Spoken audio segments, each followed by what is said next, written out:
des provinces et de la banlieue de Buenos Aires, des milliers d'Argentins se sont donné rendez-vous dans le centre de la capitale mercredi. Contre l'inflation et contre la rigueur budgétaire du gouvernement de centre-gauche.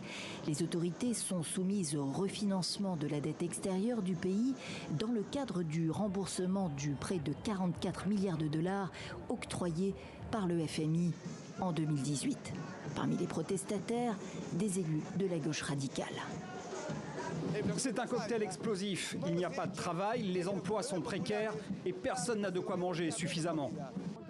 Nous campons ici pour revendiquer des choses fondamentales. Le travail, la santé, l'éducation. La responsabilité d'arrêter l'inflation incombe au gouvernement. Et s'il ne peut pas le faire, il doit partir. C'est la énième manifestation de ras-le-bol contre l'inflation dévorante en Argentine.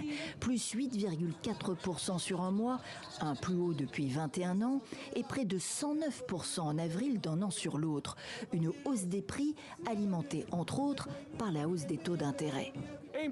Impossible d'acheter de la viande, impossible d'acheter du poulet. Il y a 15 jours, le dollar parallèle en Argentine atteignait 500 pesos. Ce que nous pouvions acheter le matin avec cette inflation, nous ne pouvions en acheter que la moitié l'après-midi. La situation est critique et ce gouvernement ne la comprend pas parce qu'il continue à payer la dette extérieure de l'ex-président Macri, le prêt que Macri a demandé au Fonds monétaire international.